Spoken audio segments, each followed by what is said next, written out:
Assalamualaikum, welcome to Perfect Fit Stitching. Today's class number 2 and the topic is names and functions of different parts of stitching machine. Stitching machine के different parts के नाम और उनके काम। किसी भी काम को सही तरीके से करने के लिए उसकी बेसिक इन्फॉर्मेशन होना बहुत ज़रूरी होता है। बिल्कुल इसी तरह स्टिचिंग भी एक स्किल है जिसे सीखने के लिए हमें स्विंग मशीन की समझ ज़रूर होनी चाहिए। अगर आपको मशीन के पार्ट्स, उनके यूज़ और चलाने का तरीका पता होगा तो ना सिर्फ आपके लिए काम ईजी हो जाता है बल्कि स्टिचिंग भी नीट और प्रोफेशनल होती है।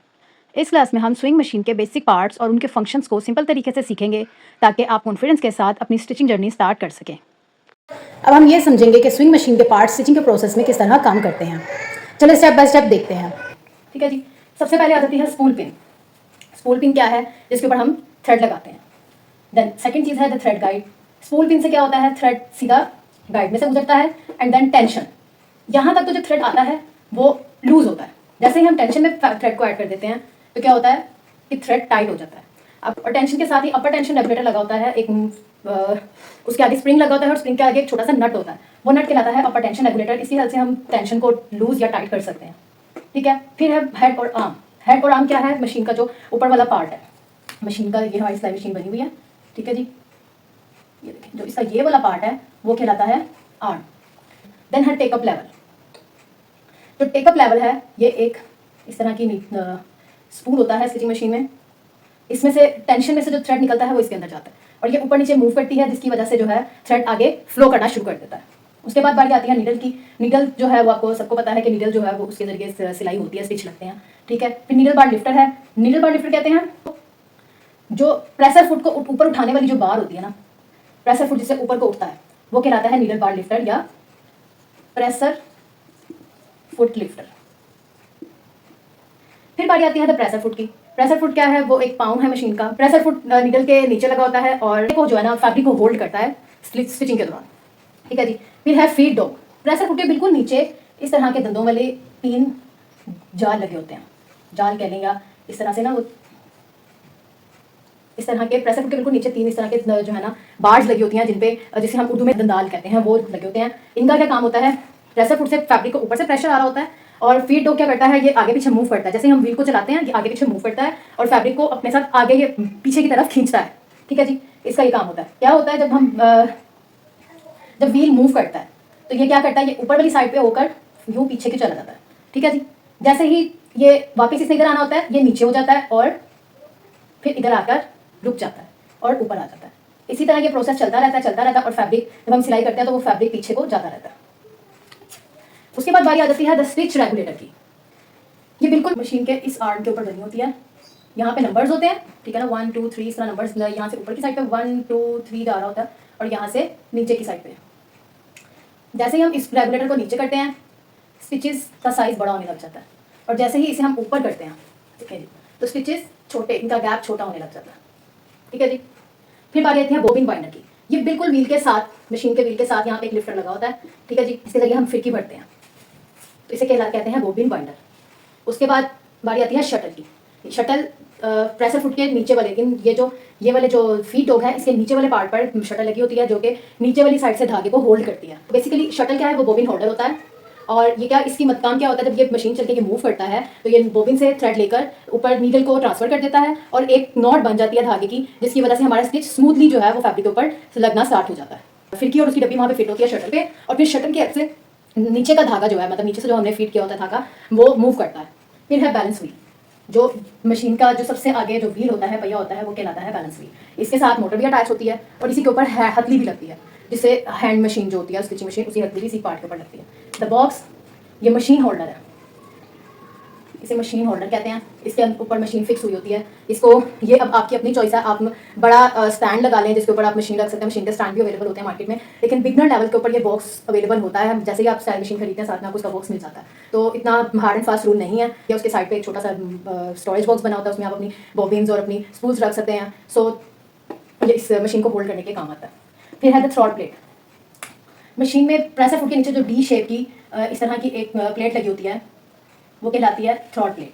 ठीक है, ये फैब्रिक को होल्ड करती है, ये प्रेशर फुट के नीचे होती है और इसके साथ इसमें जो फीड डॉग जो है वो इसी के ऊपर बना होता है, जो एक पूरा प्रोसेस चल रहा होता है सिलाई का। तो इसी मशीन डी जो ये होती है इसके ऊपर, मतलब ये सारा प्रोसेस हो रहा होता है।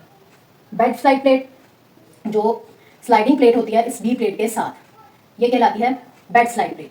बॉबिन लगाने और बॉबिन को निकालने के लिए ये स्लाइड प्लेट इस्तेमाल होती है। उसके बाद बारी आती है मोटर की। मोटर व्हील के साथ अटैच होती है। ये मशीन का अपना पार्ट नहीं है, ये आपको अलग से ही मार्केट से बाय करनी पड़ेगी, क्योंकि जब हम सिलाई मशीन बाय करते हैं उस वक्त वो हथली लगी होती है उसके ऊपर, तो उसे उतार के आप साइड पे रख दें और अलग से मोटर और स्टार्टर मिलता है। ये मैक्सिमम 2-3,000 जो है इस वक्त उसका रेट है मार्केट में। आप उसे बाय करके अपनी सिलाई मशीन के साथ लगा सकते हैं, और जिनके घर पे ऑलरेडी मोटर लगी हुई है तो वो वेल एंड गुड है। ठीक है जी। और स्टार्टर क्या है, मोटर को स्टार्ट करने के लिए जो हमारे एक टूल चाहिए होता है, वो एक फुट बना होता है, उसको इस तरह करके प्रेस करते हैं तो मशीन चलती है, तो ये स्टार्टर कहलाता है। This is the overview of today's class. अब हम इसको प्रैक्टिकली अपनी सिलाई मशीन के साथ देखते हैं। First of all, the part of the stitching machine है, this is called spool pin. Spool pin का क्या काम है कि ये नलकी को होल्ड करता है। ठीक है जी। जो भी धागा हम मशीन में डालना चाहते हैं वो सबसे पहले यहाँ पर लगता है, इसके ऊपर। सो जैसे कि हमने ये नलकी इसमें लगा दी। ठीक है जी। स्पूल पिन में हमारा स्पूल लग गया। इंग्लिश में इस नलकी को स्पूल कहते हैं और उसको जो होल्ड कर रहा है उसे पिन कहते हैं। तो this is called the spool pin, the spool pin. ठीक है जी। अब यहां से धागा आता है इस पार्ट में, ये इस पार्ट में आता है। ठीक है जी। ये जो पार्ट है इसका, ये कहलाता है द थ्रेड गाइड। क्या कहलाता है? Thread guide. ठीक है जी। ये हो गया हमारा थ्रेड गाइड। जो सिलाई मशीन का ये वाला पार्ट है, ये कहलाता है the tension. This is called the tension. इसका क्या काम है कि ये धागे को होल्ड कर लेता है। धागा जो यहाँ से धागा आ रहा है सिलाई मशीन से, ये बहुत लूज है। ठीक है ना। अगर इसी तरह हम लूज धागा सिलाई मशीन की नीडल में डाल दें तो सिलाई नहीं होगी, लूप्स बन जाएंगे। सिलाई मशीन तो चलेगी लेकिन फैब्रिक पे स्टिचेस नहीं लगेंगे। उसके लिए हम क्या करते हैं, हम इसमें धागे को लगा देते हैं। ये धागा जब इसमें लग जाता है तो अब आप देखें ये कितना स्मूथली टेंशन इसकी धागे की चल रही है। देखें जरा, ये आप देखें ये नलकी कितना स्मूथ, यहाँ से भी टेंशन है, धागा मतलब लूज नहीं है, और यहाँ से धागा टाइट हो गया है। देखो फिर बारी आती है द अपर टेंशन रेगुलेटर की। जो ये वाला पार्ट है, ये कहलाता है अपर टेंशन रेगुलेटर। इससे क्या होता है, क्लॉकवाइज घुमाएंगे तो धागा टाइट हो जाएगा, इसकी टेंशन टाइट हो जाएगी, और अगर एंटी क्लॉकवाइज घुमाएंगे तो धागा यहाँ से लूज हो जाएगा। इसमें आगे स्प्रिंग लगा होता है जिसकी हेल्प से ये चीज़ टाइट हो जाती है। फिर बारी आती है ये जो बॉडी है इसकी, this is called the arm of stitching machine. Arm mean हाथ। अगर हमें इसे ऊपर उठाना होता है तो हम आर्म की हेल्प से सिलाई मशीन को ऊपर उठा लेते हैं। ये एक फ्लिप लगा होता है इसका, अगर इसे लगा देंगे तो ये ऊपर नहीं उठेगी। इसको साइड पे करें और ये आर्म आपका, आर्म की हेल्प से सिलाई मशीन ऊपर उठ जाती है। Take up liver. टेकअप लीवर क्या है, ये देखें ये वाला पार्ट, ये वाला। जैसे मैं व्हील को घुमा रही हूँ तो ये जो है, ये जो छोटी सी स्पूल बनी हुई है ये ऊपर नीचे मूव कर रही है, ये देखें। ठीक है जी।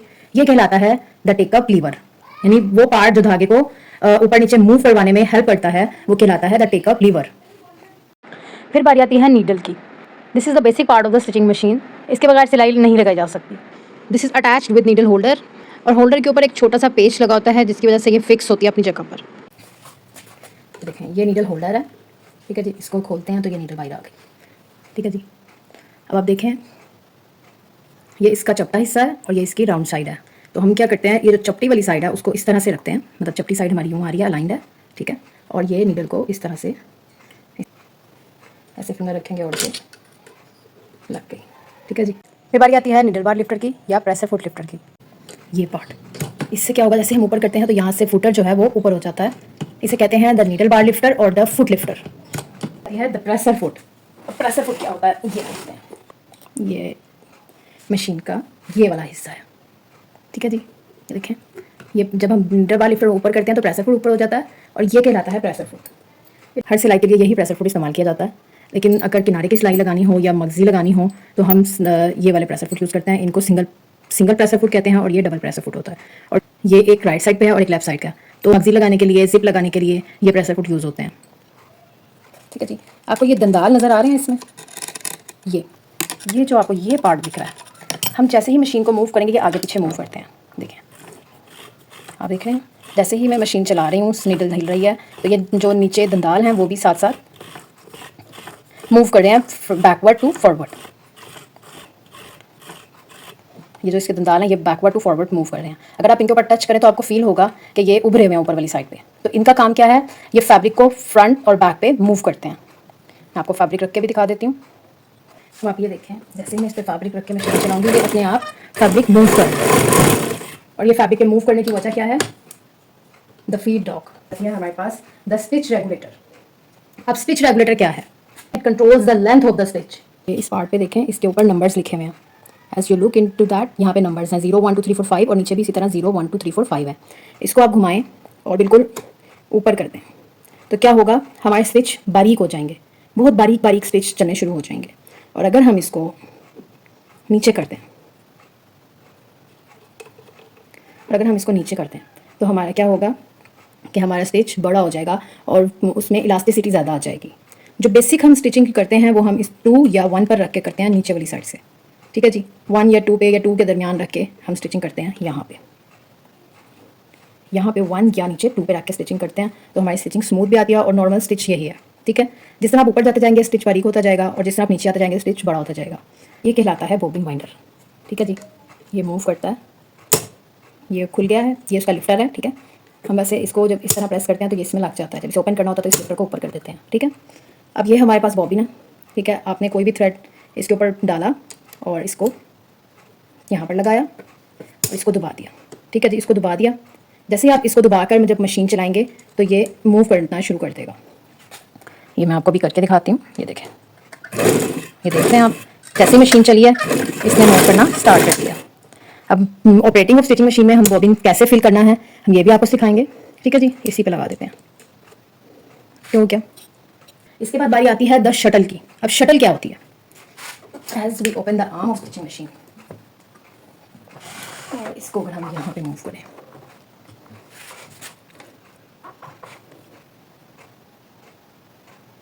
तो ये पार्ट है, ये इसके अंदर जो लगा हुआ है ये कहलाता है शटल, ठीक है जी। मैं आपको ये निकाल के दिखा देती हूँ, ये देखें, दिस इज कॉल्ड शटल। इसके ऊपर जो है वो बॉबिन अटैच होता है, ठीक है। ये इस तरह से इसमें फिट हो जाता है, ठीक है जी। ये जो हमारे पास बॉबिन है, as you look that, bobbin and bobbin वो बॉक्स जो है वो इस शटल में इस तरह से फिट होता है। ये जो इसका आपको सुराख वाला ये वाला पार्ट दिख रहा है, आपने बॉबिन को इसके ऊपर लाकर क्लिक करना होता है और ये देखें ये इसमें फिट हो गया, ठीक है जी। This is called the balance wheel, ठीक है जी। ये व्हील है, जैसे ही ये मूव करता है तो हमारी स्टिचिंग मशीन भी चलती है। ये आर्म के साथ अटैच होता है और जब हम इसे मोटर लगा देते हैं तो वो एक बेल्ट के साथ इसके साथ अटैच हो जाती है। ये देखें, ये इसकी बेल्ट है, ठीक है, जो मोटर के साथ अटैच है और यहाँ से ये स्टिचिंग मशीन व्हील के साथ अटैच हो जाती है। और जब ये देखें, जब ये चलता है, ये देखें, जैसे ही हम स्टार्टर चलाते हैं तो मोटर चलती है और मोटर से फिर व्हील मूव करता है और स्टिचिंग मशीन चलना स्टार्ट कर देती है, ठीक है। जब हाथ वाली जो स्टिचिंग मशीन होती है वो उसकी हथली जो है वो भी यहाँ पे इसके आर्म के साथ यहाँ पे अटैच हो जाती है और वो फिर आर्म इस तरह से हम उसको घुमाते हैं और वो स्टिचिंग मशीन चलने लग जाती है। बेहतर है आप मोटर वाली ही स्टिचिंग मशीन यूज़ करें ताकि आपका मैनुअल एफर्ट भी कम हो और टाइम भी बचे। द प्रेसर फुट के नीचे और द फीड डॉग के ऊपर जो ये डी शेप की प्लेट है ये कहलाती है द थ्रॉट प्लेट। ये प्रेसर फुट के बिल्कुल नीचे और फीड डॉग के दरमियान में एक छोटा सा हॉल होता है, ये देखें जी। इस हॉल में से नीडल पास होती है और शटल में से थ्रेड को ऊपर की साइड पे लाकर स्टिच को बाइंड कर देती है। इसके बाद जो नेक्स्ट चीज़ हमारे पास आ जाती है वो कहलाती है द बेड स्लाइड प्लेट। ये देखें, ये स्क्वायर शेप में होती है, ठीक है जी। ये स्क्वायर शेप में होती है और ये स्लाइड करती है, ये देखें, इसीलिए ये निकल भी जाती है इसमें से, नो डाउट। ये देखें, ठीक है जी, ये कहलाती है बेड स्लाइड प्लेट। ये मूवेबल है लेकिन ये फिक्स्ड है, इसको बॉबिन को निकालने और वापस लगाने के लिए इस्तेमाल करते हैं। ये देखें जी, ये फिट हो गया, ठीक है जी, ये वापस चला गया। उसके बाद हमारे पास मोटर आ जाती है। मोटर मैंने आपको दिखा दी है, ये स्टिचिंग मशीन की मोटर है, ठीक है। ये बेल्ट के साथ बेल्ट के साथ जो है व्हील के साथ अटैच होती है, ठीक है। ये बेल्ट की हेल्प से ये व्हील के साथ अटैच होती है तो स्टिचिंग मशीन चलती है। और उसके बाद हमारे पास लास्ट लिया जाता है स्टार्टर। जब आप स्टिचिंग मशीन की मोटर बाय करेंगे साथ ही आपको इसका स्टार्टर भी मिलेगा और यहाँ पे वो एक अलग तरीके से जो है ना वो उसका स्विच लगा होता है। ये मैंने मैनुअल लगाया हुआ है क्योंकि मेरा ख़राब हो गया था, तो जब एक बार ख़राब हो जाए तो फिर आप इसी तरह से ही इनको अटैच कर सकते हैं। और अब ये देखें, स्टिचिंग मशीन स्टार्टर की हेल्प से चलती है, ठीक है जी। ठीक है जी। इसके बाद एक और चीज़ जो कि स्टिचिंग मशीन का पार्ट तो नहीं है लेकिन हमने मैनुअली अटैच की हुई है वो है ये लाइट, ठीक है। ये इसके साथ यहाँ पे मैग्नेट लगा हुआ है, ये किसी भी जगह पे मशीन की अटैच हो जाती है। मैंने यहाँ पे लगा के इस तरह से रखा हुआ है। जब मैं स्टिचिंग स्टार्ट करती हूँ तो उस वक्त हम इस लाइट को इस्तेमाल करते हैं, ठीक है जी। ये यहाँ से ऑन ऑफ हो जाती है, तो इस स्टिचिंग में बहुत हेल्पफुल है। ये मैक्सिमम 500 की मार्केट से मिल जाती है, आप इसे ज़रूर बाय कर लें। ये तमाम डिटेल्स जो थी वो हमारी आज की क्लास के लिए थी। आपको कोई चीज़ समझ ना आई हो तो आप हमें कमेंट करके पूछ सकते हैं, हम आपको नेक्स्ट क्लास में ज़रूर गाइड करेंगे। इसके अलावा आप अपनी स्टिचिंग टूल किट कंप्लीट कर लें। अगर आपको हमारी क्लास पसंद आई हो तो लाइक, शेयर एंड कमेंट ज़रूर करें। जो लोग स्टिचिंग सीखना चाहते हैं उनके साथ हमारी क्लास ज़रूर शेयर करें। नेक्स्ट क्लास में हम सीखेंगे how to take care of stitching machine. अभी हमने पार्ट्स ऑफ स्टिचिंग मशीन पढ़ा है, नेक्स्ट क्लास में हम इसकी केयर कैसे करनी है, इसको ऑयलिंग कैसे करनी है, ये तमाम चीज़ें इसके मशीन के बारे में जानेंगे। तब तक के लिए अल्लाह हाफिज़।